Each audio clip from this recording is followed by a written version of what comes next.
Nah, yang pertama nasihat untuk istrinya, ya. Keluarnya seorang istri dari rumah tanpa izin seorang suami maka akan dilaknat oleh Allah Subhanahu wa taala.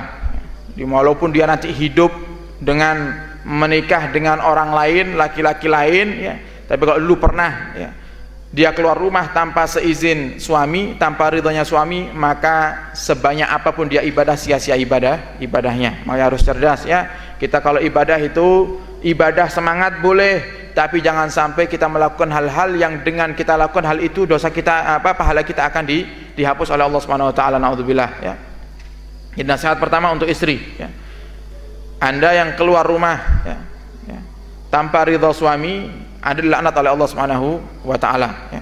Kemudian, ya, menuntutnya, ya, seorang istri kepada suami adalah termasuk akhlak yang tidak terpuji, ya. Apalagi sampai marah-marah, berarti sudah termasuk wanita yang nasizah, ya. Yang nusus itu wanita, seorang istri yang sudah tidak berhak dinafkahi oleh suaminya sebab dia sudah tidak berakhlak mulia kepada suami, ya.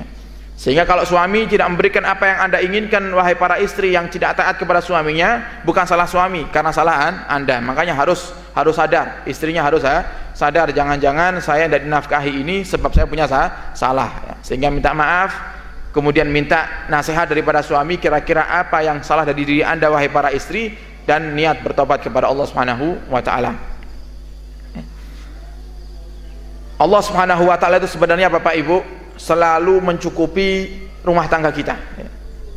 Cuman kita yang menjadikan itu semuanya tidak cukup, ya. Allah cukupi kita. Allah itu tahu kebutuhan kita tiap bulan itu berapa, itu Allah tahu, dan Allah semuanya kasih, ya. Allah kasih semuanya.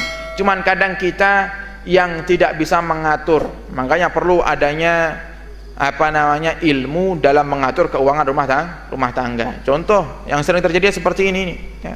Seorang suami punya penghasilan, ya, 700.000, ya, atau mungkin penghasilannya 1 juta, ya, tiap bulan. Kemudian punya istri, ya, kalau beli tas harga tasnya 500.000, ya, sisa 500.000, ya.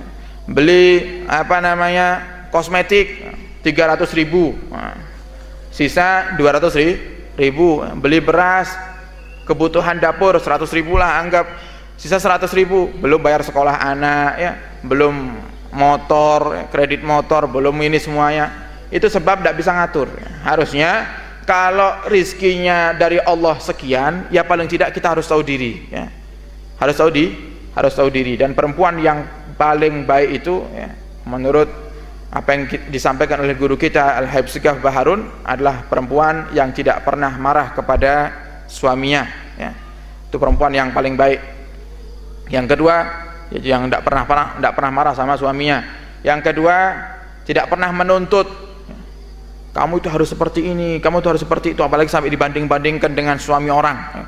Loh, kamu itu seperti Pak Haji itu loh, Masya Allah, kamu seperti itu loh, teman saya itu ahli ibadah ini macam-macam, ya. Tidak boleh menuntut seperti itu. Kalau ingin nasihati, jangan dibeda-bedakan, ya.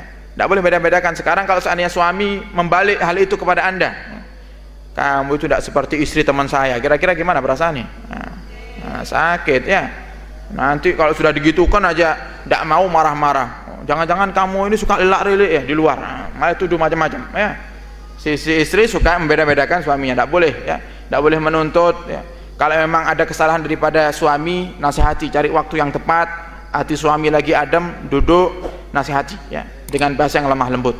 Yang ketiga, istri yang terbaik adalah yang tidak pernah minta sama suaminya. Nggih Bu, nggih. Tidak pernah minta sama suaminya. Ayo, sering minta atau tidak pernah minta? Kebanyakan yang ada sering minta. Pak, nanti saya bulan Ramadan Pak mau terawih Pak, mau kenah jenengan sudah 10 di lemari, ya. Minta sama suami, nanti masa terawihan mukenahnya panggah iki kiai, isin aku, minta. Bukan perempuan yang baik. Si suami pun harus tahu diri, ya. Jangan menjadikan kesempatan di saat istri tidak minta, alhamdulillah aku punya istri ora tahu njaluk, ya. Nah, itu suami yang tidak tahu diri namanya, ya. Nah, sampai istrinya pakai mukenah tambal-tambalan, ya. Alhamdulillah suami istri saya ini orangnya warok ya. Warok karena tidak jenengan kasih ya. Warok itu kalau jenengan tawari, Bu beli mukena ya, ndak Pak ini masih bisa dipakai, itu warok ya. Kalau mereka ini ngempet nih, ngempet sanes warok.